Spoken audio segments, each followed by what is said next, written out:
And welcome back to the Dog Bowl Food Truck. Today on special offer, we are selling some nice big banana splits.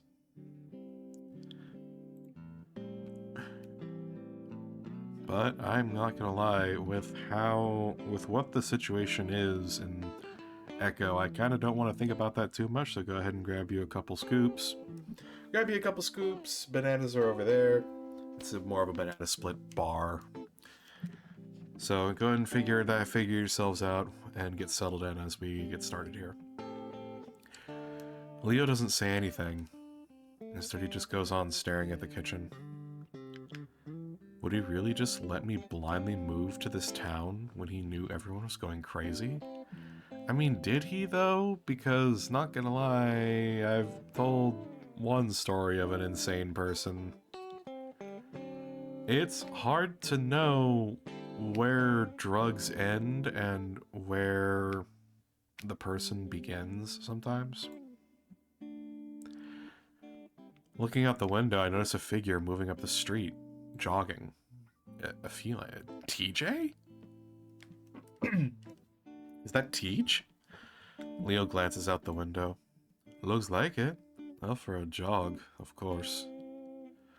Wolf turns his attention back to the counter as Janice comes out, a messy, dribbling milkshake in her hand. Hey, Janice, what are you cooking in back there? I glance at the crazy coyote as she wobbles over to the table, over to us, staring at the milkshake with wide eyes.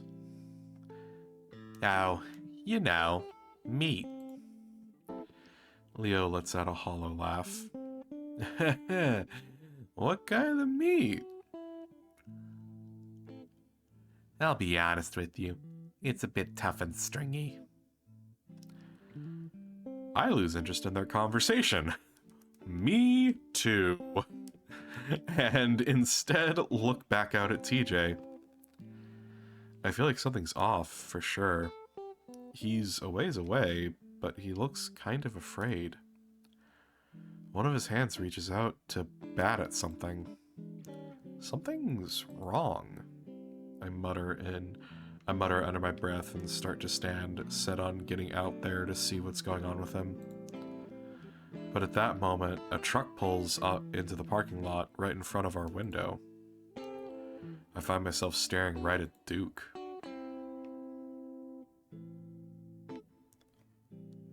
I also see something big in the back of his pickup, a brown furred head peeking over the roof. Duke. Leo snaps his head over to look out the window. As the weasel gets out of the truck, I see something in his hand. A gun. Shit. Language, Leo. He's bringing in a gun. Leo reaches across the table for me. Not while I'm here. Janice. But she's already striding over to the doors as Duke pushes through them. Jace, get down. But Duke spots us immediately. I told you I'm not fucking I told you not to fucking run away from me. He starts toward our table, but Janice, on her way towards the kitchen, intercepts him. Duke, is that a gun? I am not gonna have you barging in here to ruin the peace. She sticks her bulky body in his way. Get the fuck out of my way, cunt. Language. It's as if Janice doesn't notice that there's a fucking gun being waved around right next to her face. I reach out and grab Leo's arm, trying to pull him down. Call the police, my phone's dead. Leo slowly sits, then looks around. The only exit is at the front. We're trapped. Don't you think those fuckers are behind all this? You've been seeing that odd around too, haven't you? I'm not concerned with that anymore. I've made things right. You're not fucking concerned that what happened to our grandparents is happening to us? I won't ask you to leave again. Her voice is threatening. From this angle, I can't see her hands, but I can see she's reaching for something. Oh my god. Jace, get down. Leo's voice is bizarrely calm, but as he reaches over to me, I can feel him shake. He presses down on my shoulder, and as I'm about to slide under the table, I see Janice move forward, then I cover my head and cower against the booth under the table. Leo shouts and yanks me up against his side, covering me with his arms. I hear him breathe heavily into my ear, and I stare wide-eyed from under the booth, only able to see the dirty beige wall opposite us. Leo's breathing is all I can hear. Otherwise, it's silent. Then I hear Duke muttering something under his breath, followed by soft padding footsteps. A few seconds later, his legs come into view, and his feet turn to face us. I see the gun dangling from one hand before he raises it slightly, pointing it at us. I close my eyes. How did this happen? Just a second ago, Lee and I were arguing, and now I'm about to fucking die. I keep my eyes tightly closed, hugging to Leo as hard as I can, and wait. But nothing happens. I keep my face pressed into Leo's chest, though, wondering if I'm already dead. Finally, Duke speaks. Leo, out. Otter, you stay there. I feel Leo hesitate against me, then his lips press against my ear. It'll be okay, baby. Just stay here. Slowly, he untangles my arms from around him. Then, with his hands up, he pushes out from under the table and stands up. Face the wall. Leo hesitates and Duke growls. I ain't gonna fucking kill you. We're just figuring out what's happening is all. Killing you doesn't fix anything. The last guy got killed, and that didn't fix shit. You shot Janice, 'cause she got in my fucking way. But I don't matter. Everything's fucked up now. Leo turns to face the wall, slowly. I watch from the space between the table and the booth. What do you want? To fix this fucking town. You're starting something with this otter. This has all happened before. Duke looks out the window and makes a come-on motion with his hand. We're gonna stop it from happening this time. Leo looks to the left. But you fucking killed Janice. Here the wolf's voice breaks slightly. Won't matter in the long run. The doors rattle as someone comes in. You got the zip ties? Hands behind your back, Leo. Leo looks at whoever just came in. Come on. Now!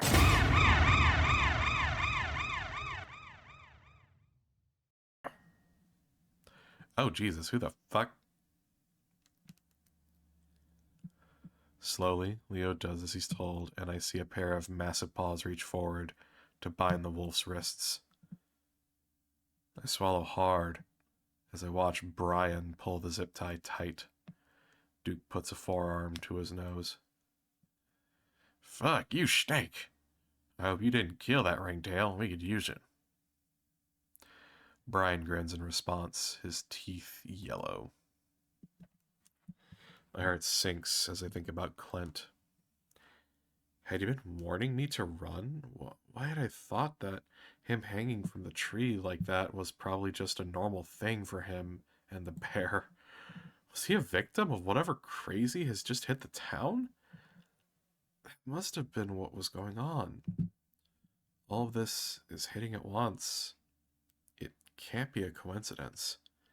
Clint was probably just as scared as I am now. Grab the otter and tie him up too. Just stick him in your trailer for now. My stomach drops.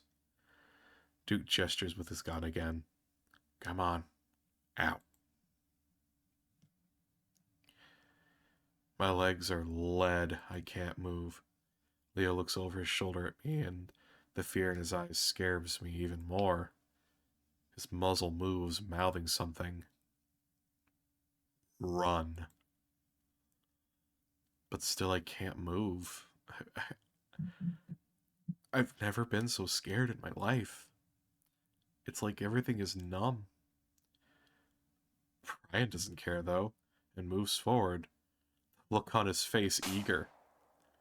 The gun goes off again. Everyone, including Brian, and Brian jumps and I hit the floor with my hands over my head. Fuck! Fuck! I look up and see Duke, eyes extra wild, dancing around, pointing the gun upwards at the ceiling. Fuck, you see that? She's crawling around up there. I told you she's on my ceiling every night watching me. Brian's looking up too, and for the first time, his face is twisted into an expression that isn't stupidly grinning. It's full of fear. But when I look up, I see nothing. Jace! Leo hisses at me, and that jolts me back to reality. Without even willing myself to do it, I shoot out from under the table. In front of me are two exits, the front doors and the kitchen door, which is closer. There has to be an exit in the kitchen, but I'm not sure of that. My legs are already making me run, though, and I have to choose now. Okay, holy shit.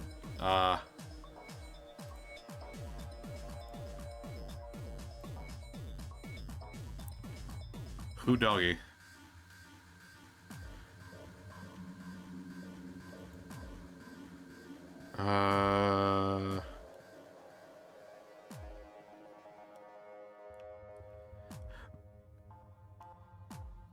So I want to know what was going on in the kitchen, and I feel like this is... I say I want to know what's going on. It's obvious what was going on, right? I want to know how bad it is. Kitchen door is closer. There's a guy with a gun.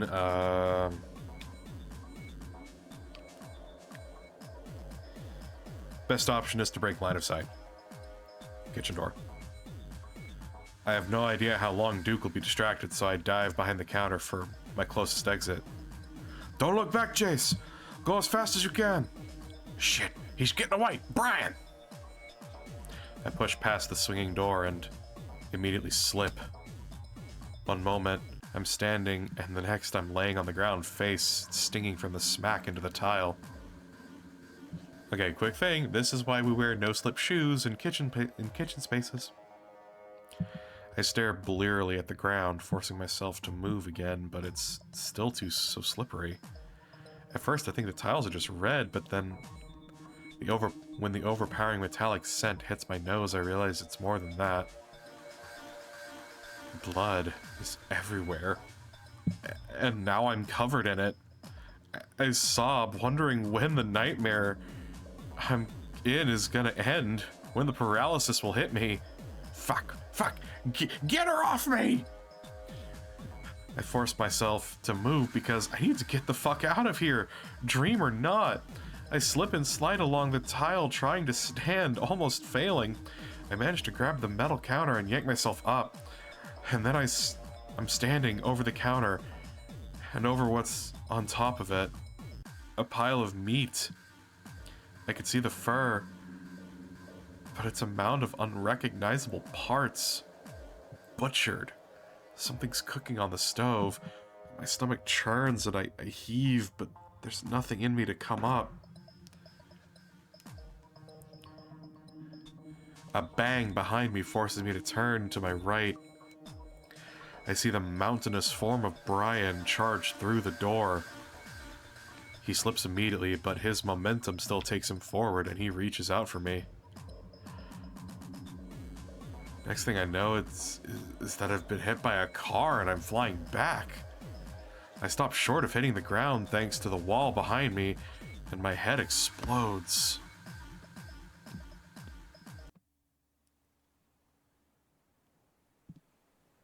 The darkness that surrounds me is painful. I feel like I'm floating in a black sea, and nothing about it is comforting or peaceful. It's like a fitful doze when you have a really bad fever. It feels awful and murky and slick. I feel my head tilt back, and a lightning bolt arcs through my head. I try to open my eyes, but they only manage to flutter, and I see flashes of red above me. Something is hooked under my back. I'm dangling from it. I imagine a rope tied around me, holding me above the dark abyss below. Is this hell? I grit my teeth as the searing red becomes too much to look at, and I close my eyes again. This must be a nightmare, one that feels too real. I've had them before, and I know how to deal with them. I just need to go back to sleep, to drift off, and I'll wake back up in my bed. Go back to sleep, and wake back up in my dorm. Wait. An echo. I try to think and prod back into my memories. Where was I last? What was the last thing that I remember doing?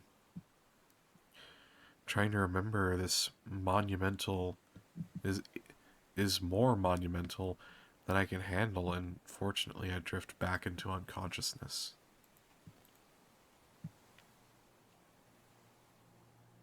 I'm pulled back into the sickly dark as something jolts my body. I grimace and gasp. I'm filled with such a feeling of unprovoked loneliness and despair that I actually feel my eyes watering and sob, and a sob escapes my mouth. I hear a soft chuckle above me and I go quiet. I still don't know where I am or what's going on at all, but that laugh is enough to tell me that I don't want to be where I am. The feeling of hanging from a rope is gone now. Instead, I'm lying on something flat and hard. My arms and legs are spread out. The air is cool now, and my skin is cold and wet, like I've been sweating a lot. The feeling is especially strong along my back, and I want to roll over, but I can't. Something is holding my arms down, and there's a rattling sound when I try to move. I moan and try to open my eyes again, though it's almost like they're glued shut. With a little more effort, I manage to crack one open. At first, all I see is a blur of colors above me, and I have to blink a few times to clear it. Slowly, the image comes together, and I'm able to make out that someone is there above me. What the fuck is that?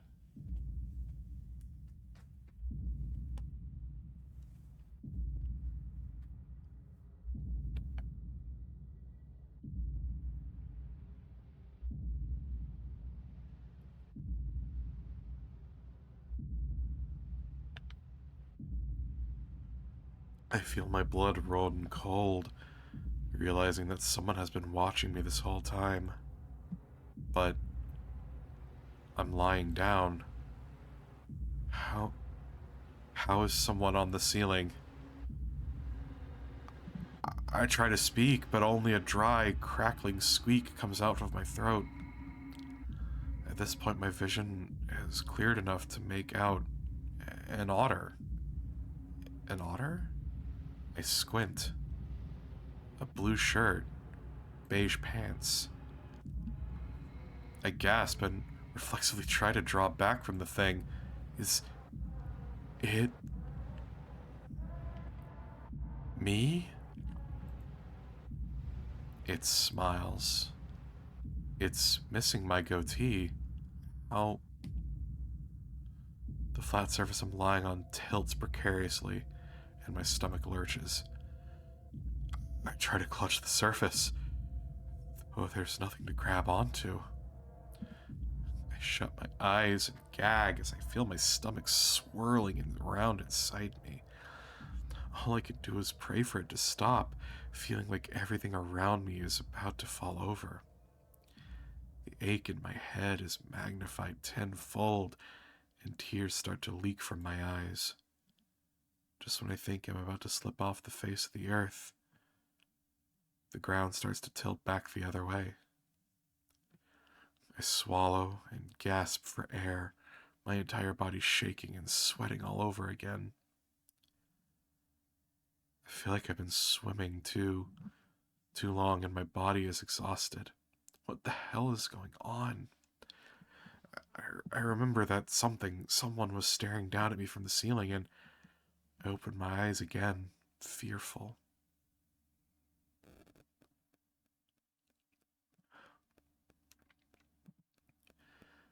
I cringe as I see that same otter staring down at me. The otter that's clearly wearing the same clothes as I am. But now it's not smiling. A tear-stained expression is on its face. It's a mirror. A mirror on the ceiling? I try to sit up, but come up short, gagging as something tightens around my neck. I try to move my hands or to whatever it is. That doesn't work either. That same rattling sound I heard earlier makes me look towards my right, and what I see makes my blood freeze. Around my wrist is what looks like a leather strap. I desperately look to my other hand and find the same result. Looking at my feet, I see the same contraptions fixed on my ankles. When I try to lift one of my feet, I see some metal glinting from underneath, making me think that the leather is bolted to the platform. Panic rises up in my chest, and I kick my feet and I try to flail my hands, but the straps hold firm into what looks like wooden planks, which is the platform that I'm laying on. They're arranged in a way to leave me spread eagle. Over the leather, I can smell all kinds of musk, though the strongest one reminds me of Clint. I try to lift up my head, but the thing around my throat is too tight, and it instantly makes me choke again. My head throbs. Tears start to form in my eyes again as I try to think back. Where the fuck am I? Is this a prank of some kind? Maybe my friends at the dorm are trying to scare me. Had I been drinking at a party? No. Wait. I'm in Echo. That's the last place I remember being. I'm here for a project, and I'd been with my old friends. I was with Leo, and I'd been at the diner.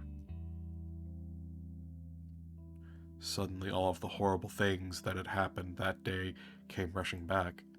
Janice, Clint, Brian, the gun. Oh my god. Had that really happened?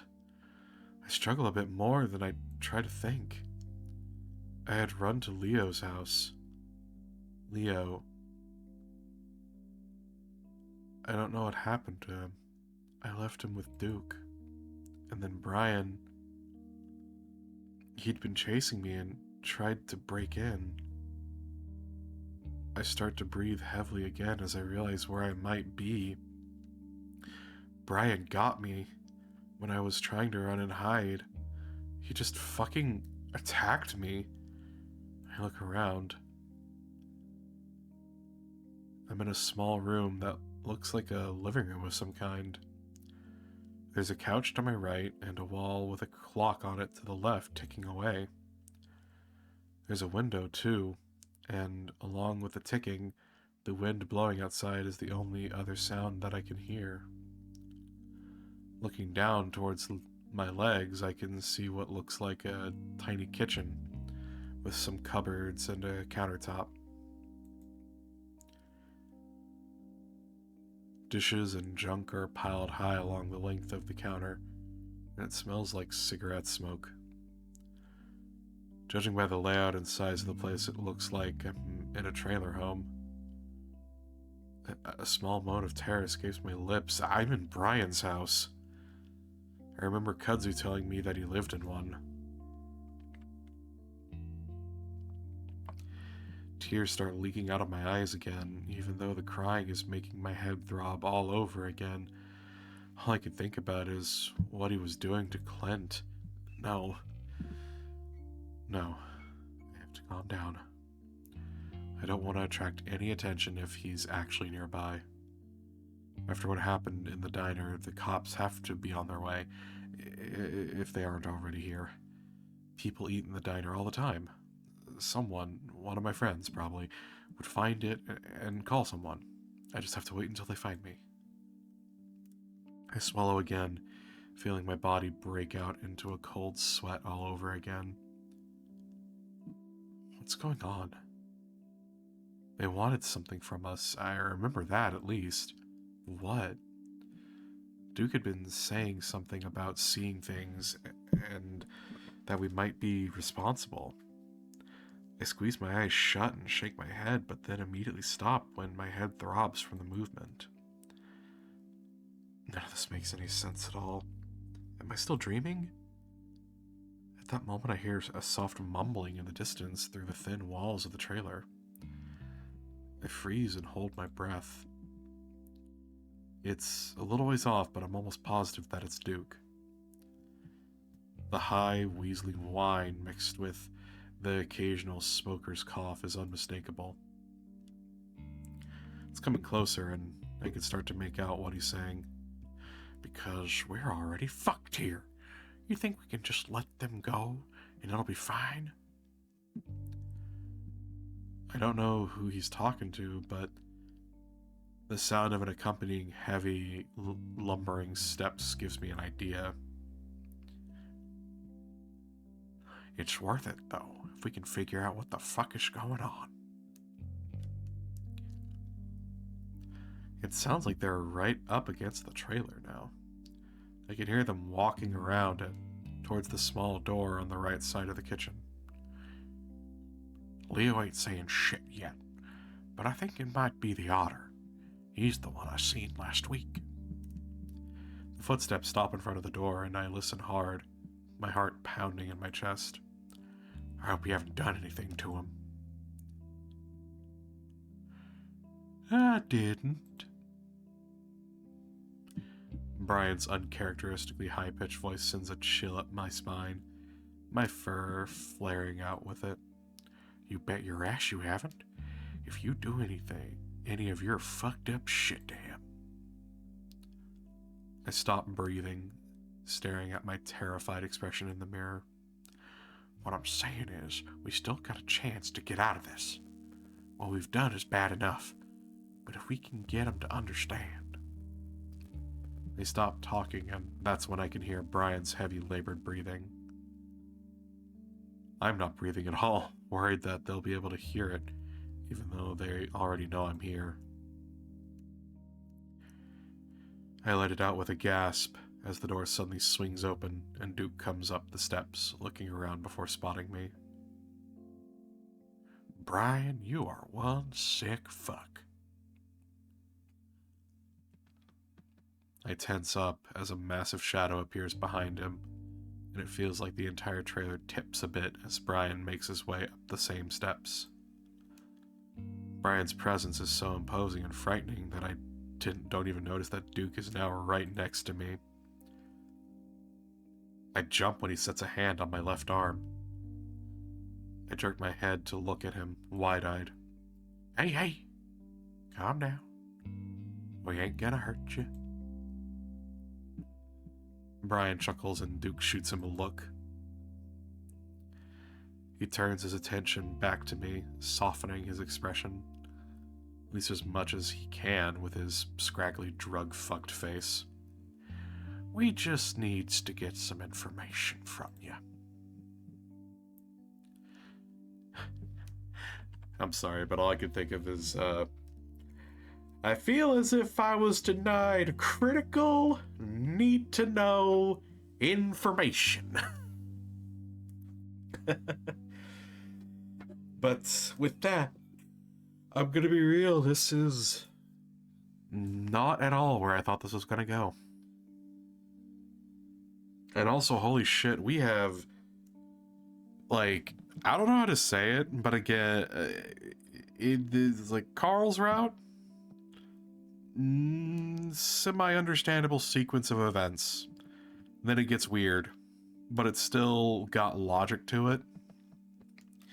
This feels like that video of the aircraft carrier that was like Tokyo drifting and like doing donuts in the ocean. That's what this feels like. Deja vu, I just been in this place before. Higher on the street and I know it's my time to go. Like, you know, Initial D music and everything. So I'm gonna go ahead and have to end this off here. Thank you all so much for watching, and I hope to see you in the next one. Have a good night, guys.